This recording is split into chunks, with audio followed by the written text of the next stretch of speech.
Baik, terima kasih Titin. Pak lanjutkan ya.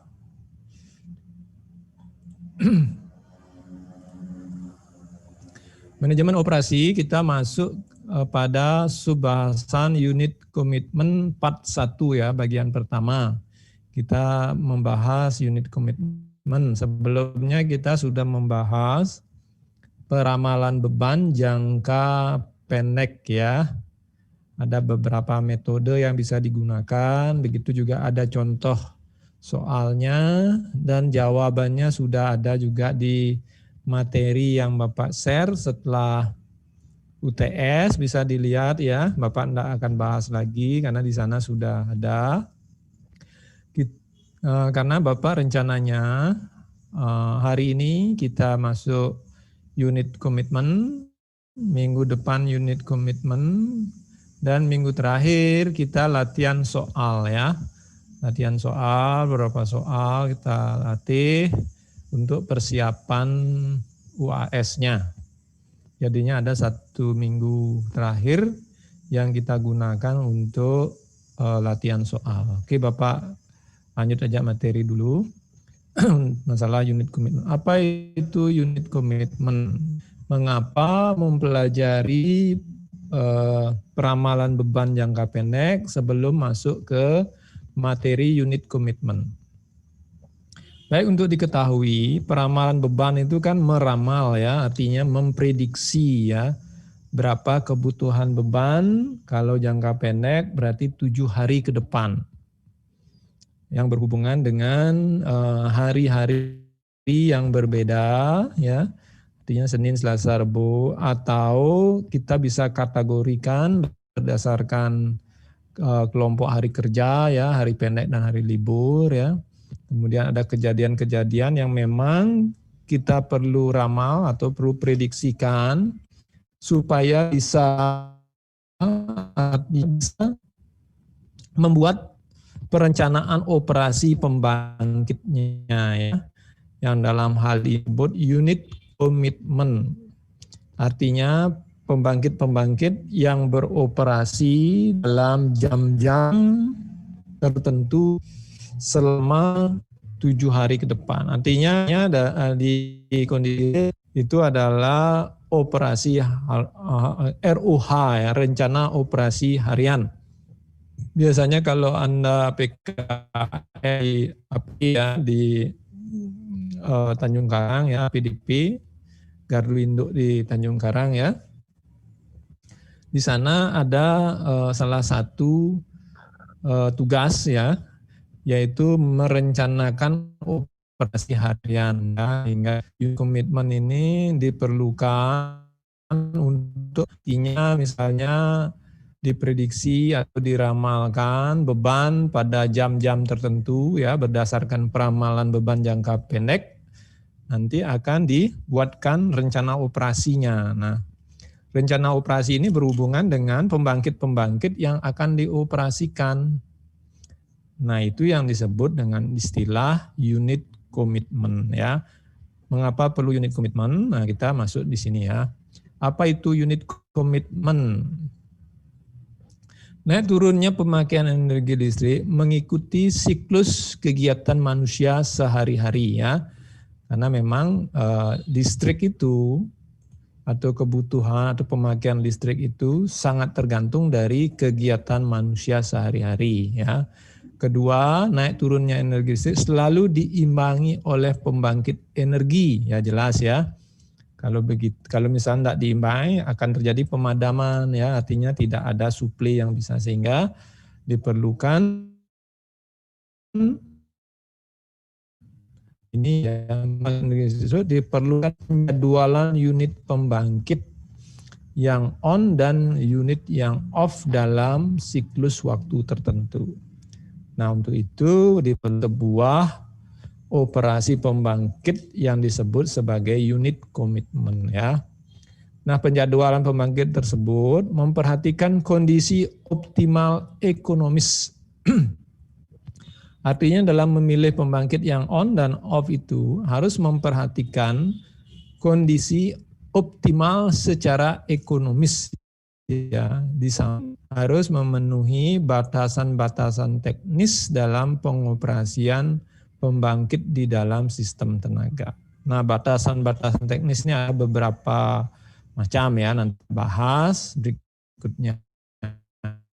Nah, penjadwalan yang dinamakan unit komitmen ya, artinya penjadwalan pembangkit yang memberikan optimal secara ekonomis dan memperhatikan, artinya operasinya memperhatikan dan harus memenuhi ya, batas-batas teknis dalam operasi pembangkit tersebut pada sistem tenaga. Nah, itu yang disebut sebagai unit komitmen, penjadwalan unit pembangkit beroperasi dengan tujuan ekonomis dan memenuhi batas-batas teknis operasinya. Baik, Bapak lanjutkan. Oh, tunggu sebentar, belum direkod nih ya.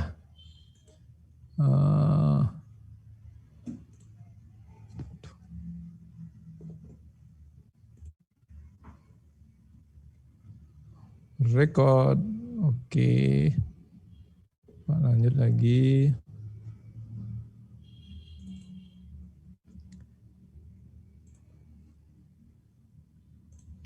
Baik, Bapak lanjut lagi, Bapak ulang lagi sedikit ya. Apa unit komitmen? Silahkan dibaca di sana. Naik turunnya pemakaian listrik mengikuti siklus kegiatan sehari-hari. Artinya pemakaian itu tidak tetap ya dalam satu hari, ada beban puncak, beban rendah dan yang lain. Nah, tentunya penyuplai daya dalam hal ini adalah pembangkit harus mengikuti itu ya. Sehingga on dan off dalam siklus tertentu ya. Dengan tujuan ya, on dan off pembangkit dalam siklus tertentu tentunya juga harus memperhatikan satu kondisi optimal secara ekonomis, yang kedua harus memenuhi batas-batas teknis ya dari pengoperasian. Nah, proses itu semua artinya penjadwalan pembangkit untuk tujuan ekonomis dan memenuhi batas-batas teknis disebut unit komitmen. Oke ya. Kemudian operasi unit komitmen. Nah, tentunya kita dalam operasi itu akan kombinasi pembangkit ya. Karena kita berbicara operasi dan ada beberapa pembangkit dengan dua kondisi yaitu on dan off. Berarti kita akan mendapatkan kombinasi unit pembangkit ya.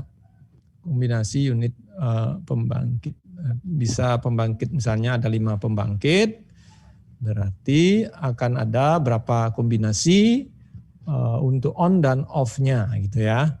Nah, pertama kita harus perhatikan dua kondisi yang mungkin, on dan off, sehingga 2 pangkat ya.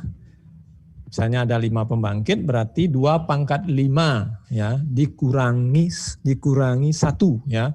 Bukan N-nya yang dikurangi 1 ya, tetapi hasil dari 2 pangkat N-nya baru dikurangi 1. Mengapa seperti itu? Misalnya Bapak contohkan waktu Anda belajar rangkaian logika ya, atau mata kuliah rangkaian logika, misalnya N atau operasi N ya, atau truth tabel dari N ya, atau DAN ya. Di sana kalau DAN berarti ada 2 inputan ya, dia bernilai 1 atau benar apabila keduanya benar ya, inputan A dan B misalnya A benar, B benar, outputnya baru benar gitu ya. Kemudian kalau salah satu benar, outputnya ya salah gitu ya. Kalau dia dan berbeda kalau atau. Nah, dalam notasi Anda kan menggunakan benar itu adalah 1, salah itu 0. Tetapi dalam operasi pembangkit 0 itu adalah off, 1 itu adalah on ya. Sehingga ada 2 kombinasi, sehingga ada 2 pangkat N. Misalnya ada 2 pembangkit, kombinasi yang mungkin berapa? Berarti 2 pangkat 2 dikurangi 1. Berarti 2 pangkat 2 adalah 4, dikurangi 1, berarti ada 3 kombinasi yang mungkin. Mengapa bukan 4? Kalau kita berbicara operasi, berarti minimal ada yang beroperasi. Kalau kombinasi pertama kan 00, 01, 10, dan 11. Kalau dia 00 berarti kan tidak ada pembangkit yang beroperasi, sehingga itulah alasan mengapa min 1. Karena kalau kita bicara operasi, setidaknya dari pembangkit yang ada minimal satu yang beroperasi. Sehingga kita mulainya dari 0,1 itu kombinasi pertama, 1,0 kombinasi kedua, dan 1,1 itu kombinasi ketiga. Sehingga dirumuskan dengan 2 pangkat N min 1 ya.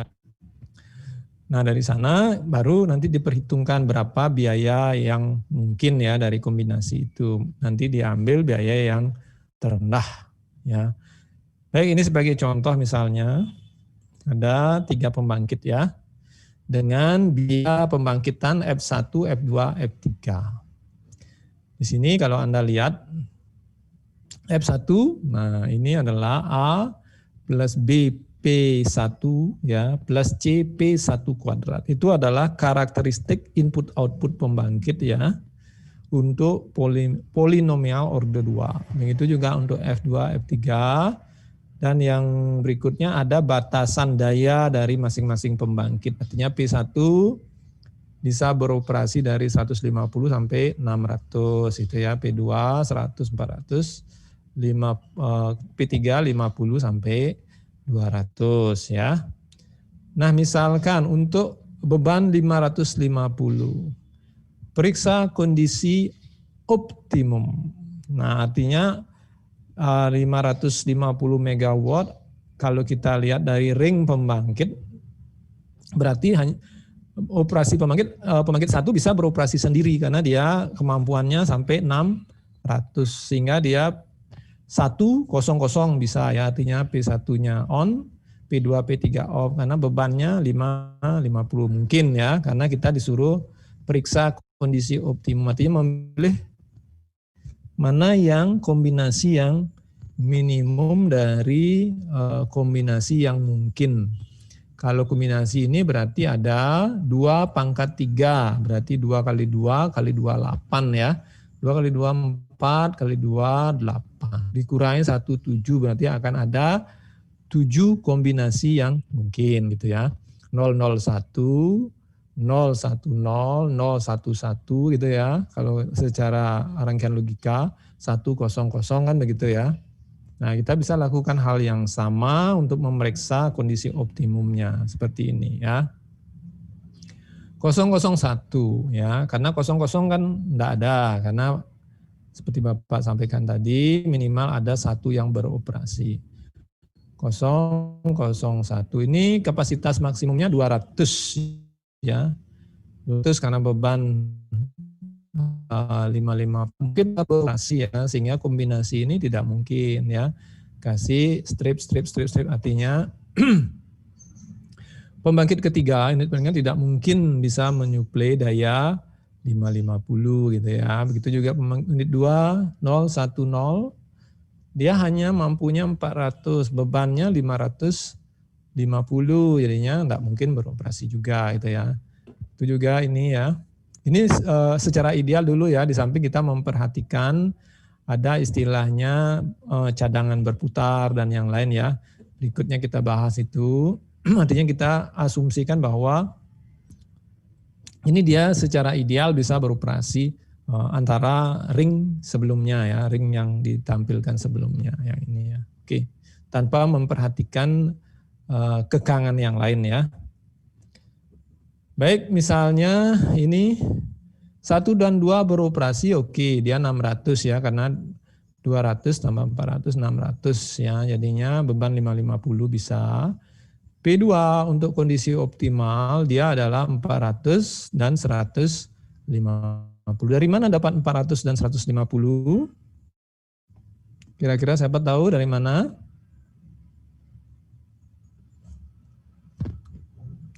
Dari mana? Siapa tahu? Mengapa enggak 300 kemudian 250 gitu? Ini adalah dari ekonomi dispatch ya, artinya kalau dia 0, kalau dia bebannya 550 ya, dan pembangkit 1 dan 2 dan 3 beroperasi, supaya biayanya minimum atau biayanya optimum, dia P2 harus 400, P3 150. Jadinya Anda jalankan program yang pernah Bapak kasih ya. Yang ini. Nah. Jadinya Anda bisa jalankan buat fungsi biayanya yang ini ya. Ini coba dilihat fungsi biayanya ya. Fungsi biayanya mana fungsi biaya tadi? Nah, ini. 561 ya, 561 coba kita lihat.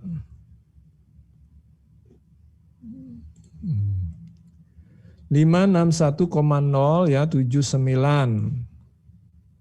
Oke, 792 ya 001562 310. Oke. Ini berarti kalau 011 karena dalam operasi tadi kalau dilihat kan 011 itu ya. Kita coba cek ya. Artinya kita bisa berarti ini kita hilangkan, berarti kontrol R ya, supaya dia tidak terbaca.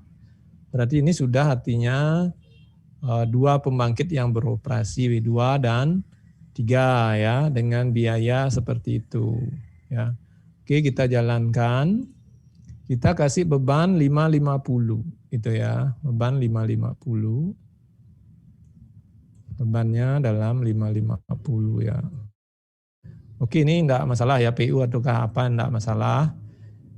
Artinya karena nanti program akan menyesuaikan ya. Nanti akan didapat hasilnya. Dan 550, oke. Kita jalankan, enter.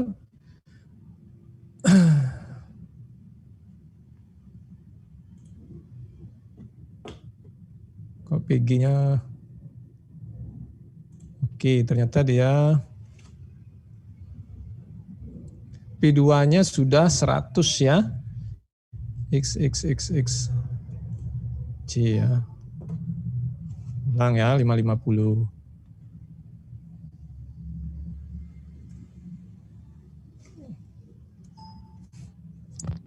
Nah, di sini sudah kelihatan ya bahwa bisa secara manual ya.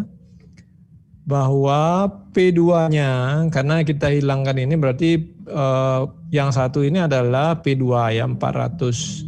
Kalau P2 400 dan P2 itu maksimal diambil ya, berarti P3 yang mengambil sisanya. Kalau 550 berarti kan 150 gitu ya. Berarti artinya yang paling murah, artinya biaya operasi yang murah adalah P2 400 ya. Karena bebannya adalah 550 ya. Ini kan total daya yang dibangkitkan. Berarti bebannya 550, berarti P3 mengambil sisanya yaitu 150. Dan kalau dia yang pembangkit satu kapasitasnya maksimum 600 sehingga dia bisa beroperasi sendiri ya. 100 gitu ya. 100 berarti ini langsung dia nyuplai 550, yang lainnya 0. Nah, kalau ini dihitung, nah ini artinya dari biayanya ya, biaya operasinya bisa juga diambil dari sini ya. Artinya Anda bisa mengambil dari program ini dihilangkan ya, R ya. Kemudian kita mencari berapa nilai, berarti ini diambil 400 sama di PG-nya ini kita hilangkan ya. PG1 dan PG2 berarti adalah kita tinggal masukkan data yang tadi yaitu 400 dan 150. Kita akan mendapatkan berapa biayanya ya. Jadi kita akan dapatkan, kita buka ini ya. Ini 400 dan 150 karena 50 totalnya. Cost-nya berapa? Kita bisa jalankan. Nah, seperti ini ya. Artinya biaya yang pertama ya, atau langsung di sini aja, ini kita hilangkan dulu. Ini adalah F gitu aja ya. Nah, ini dia. Dayanya adalah 3.076 ya dan 1.066. Totalnya berapa? Nah, kita hitung nanti ya. Nah, hitung. Nah, sebenarnya artinya dimasukkan datanya untuk sekian berapa biayanya gitu ya. Nanti disesuaikan totalnya berapa. Jadi tinggal dihitung ya. Itu juga nanti P1550 nanti masuk 550 itu di sini ya. Nah, di sini 5. Berarti 561 plus 7,92 P1. P1-nya adalah 550 untuk yang kombinasi 100 ya. P1-nya berarti 550 kuadrat. Hasilnya, nah hasilnya masuk ke sini ya. F biayanya ya. Masuk ke biaya, kemudian totalnya. Artinya totalnya penjumlahannya ya. Biaya totalnya. Berarti 5389, 5389, ini 37 tambah 16, 5418. Dan dilanjutkan untuk kombinasi lain yang mungkin ya. 101 berarti 200 ditambah 600, 800 ya. 110 berarti total yang bisa dibangkitkan adalah 400, 600, atau 1000 gitu ya. Nah, kemudian yang ini optimum ini kita gunakan ekonomi dispatch ya tanpa rugi. Kemudian masukkan ini ke persamaan ya P1 gitu misalnya. Masukkan ke persamaan F1 akan menghasilkan ini ya. F2 masukkan P2 akan menghasilkan ini sehingga totalnya adalah 5471. Nah, ini yang kita bandingkan. Untuk operasi atau melayani beban 550 dari 7 kombinasi ini mana yang paling murah ya. Dari tabel biaya total kondisi optimum termurah adalah unit 1 on ya. Dan unit 2 dan 3 off. Karena memang dia adalah 5389. Dan yang lainnya kan 5418, 5497. Dengan biaya total ya adalah 5389 ya.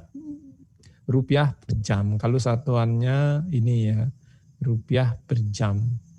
Nah, seperti itu. Artinya kombinasi yang mungkin dari operasi pembangkit untuk melayani satu kondisi beban. Padahal pada kenyataan di lapangan kan kondisi beban berubah-ubah ya. Jadinya kita satu adalah memperhatikan beban setiap periode. Yang kedua translasinya ya. Seperti ini misalnya apakah ada biaya pembangkit yang dulunya off menuju on gitu ya. Nah, itu kekangan yang perlu kita perhatikan berikutnya. Baik. Nah, kekangan atau constraint dalam unit komitmen. Kekangan di samping kekangan ketidaksamaan ya, artinya Pmin dan Pmax, ada kekangan-kekangan lain yang perlu diperhatikan dalam operasi unit komitmen ya. Nah, ini komitmen merupakan pembatasan di dalam pengambilan keputusan untuk menentukan pilihan kombinasi on dan off ya. Sama seperti ini ya. Karena misalnya ini ada posisi ya, misalnya unit 2, jam pertama dia adalah off, jam kedua dia on gitu ya. Nah, dalam translasi atau perubahan dari on dan off tentunya ada biaya ya, biaya operasi. Nah, berapa biaya operasi itu juga akan mempengaruhi total biaya. Karena ini kan biaya untuk 1 jam. Kalau kita menghitung dalam 1 hari, berarti yang dihitung adalah biaya per jam ditambah biaya translasi antar jam 1 ke jam kedua, ke jam ketiga, dan seterusnya ya. Oke, pembatasan ini diperlukan agar pilihan kombinasi on-off pembangkit yang akan dijadwalkan dapat menjaga sistem selalu berada dalam kondisi normal dan ekonomis dalam pengoperasiannya. Artinya kondisi normal kan jelas ya, artinya satu, semua constraint, kekangan equality dan non-equality ya, atau persamaan dan ketidaksamaan terpenuhi ya, artinya tegangan di setiap bus dalam rentang yang diikat ya, frekuensinya normal dan yang lain ya. Kemudian ekonomis tentunya berhubungan dengan biaya operasi ya, artinya untuk daya yang sama memerlukan biaya operasi yang lebih murah berdasarkan ekonomi dispatch dari operasi pembangkit ya.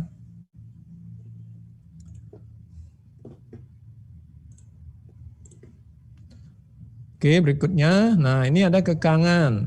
Nah, kekangan tersebut antara lain spinning reserve ya. Spinning reserve itu dalam bahasa Indonesia adalah cadangan berputar ya, atau cadangan daya, sisa daya. Misalnya Bapak contohkan begini.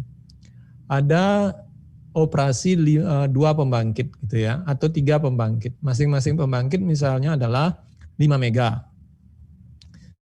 Ternyata beban adalah 12 mega. Berarti ada 3 giga yang masih standby, artinya yang tidak digunakan oleh beban. Nah, itu ring antara daya mampu dan daya yang dipergunakan oleh beban itu yang disebut sebagai cadangan daya ya. Karena dengan cadangan daya beban tiba-tiba naik, tiba-tiba turun ya, masih dalam cadangan daya kan dia masih aman gitu ya.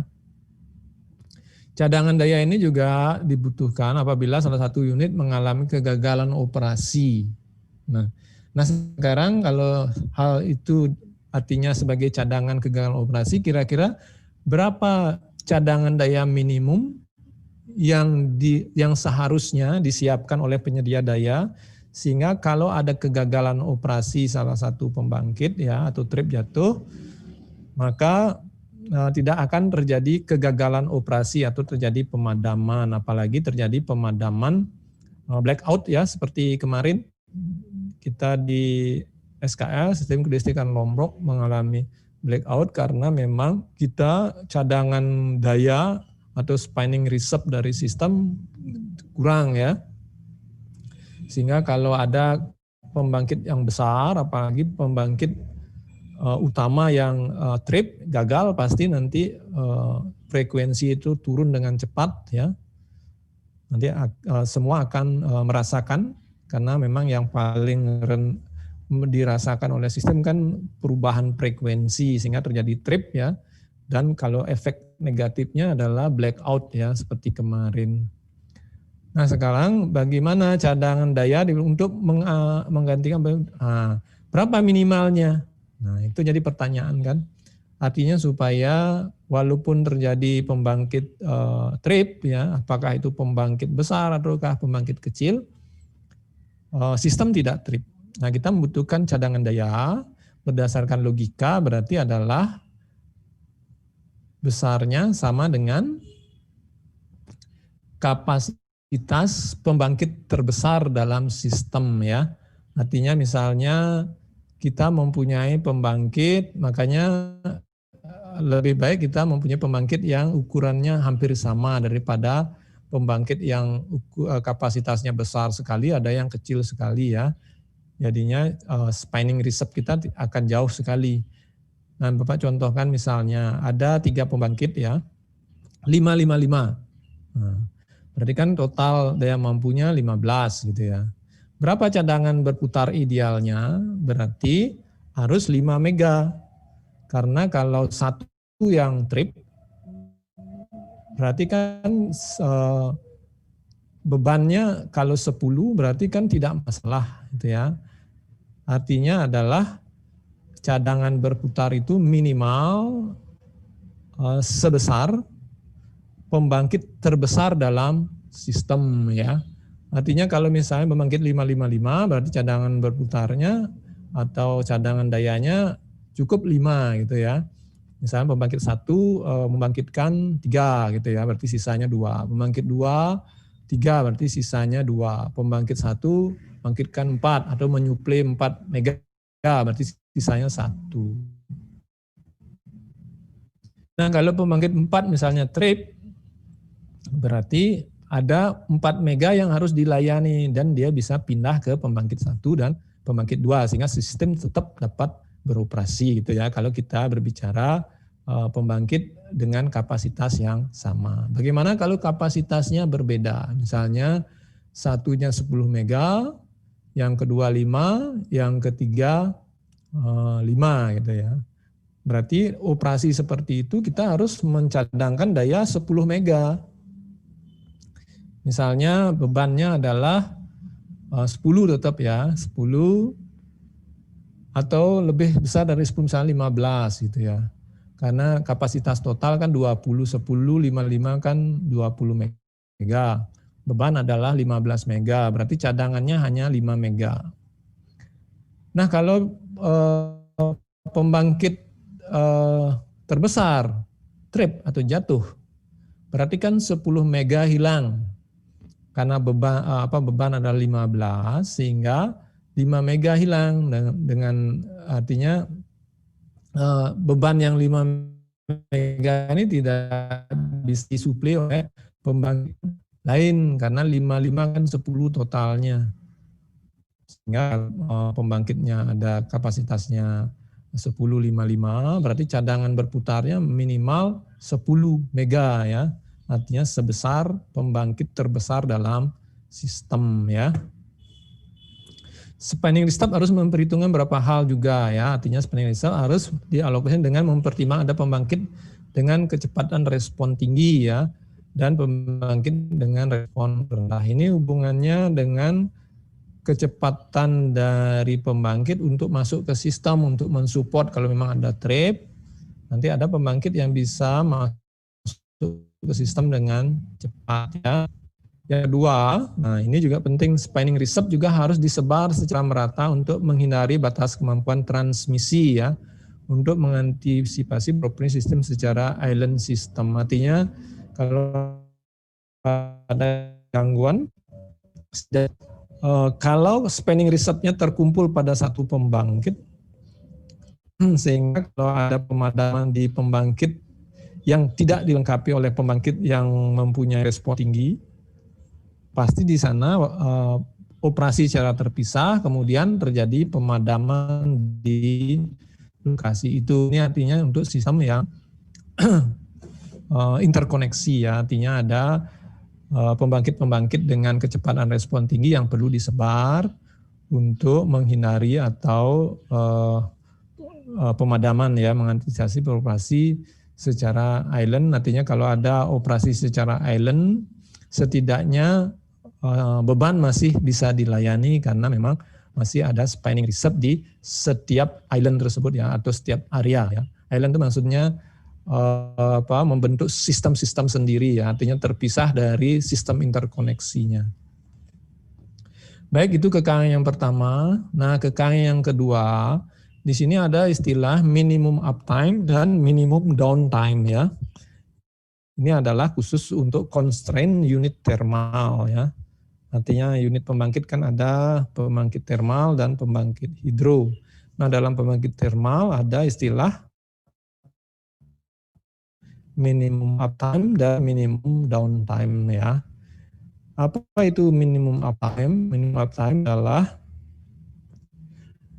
interval waktu di mana suatu unit pembangkit terhubung tidak boleh lepas. Artinya kalau dia sudah terhubung, dia membutuhkan minimum sebelum bisa di-off-kan. Artinya kalau sudah dia masuk sistem, dia tidak serta-merta bisa di-off-kan. Artinya itu ada kekangan minimum uptime. Misalnya sebuah unit mempunyai minimum uptime 2 jam. Artinya unit baru terhubung on sebelum 2 jam ya. Artinya bila unit baru terhubung ke sistem belum 2 jam atau kurang dari 2 jam, unit ini tidak boleh dilepas. Ya, artinya kalau dia sudah masuk sistem, nah sebelum 2 jam dia tidak boleh dilepas, setelah 2 jam baru boleh dilepas gitu ya.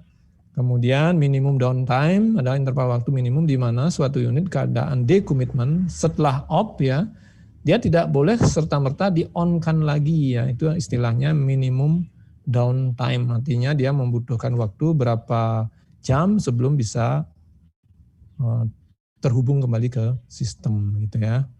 Misalnya contohnya juga ada di sini.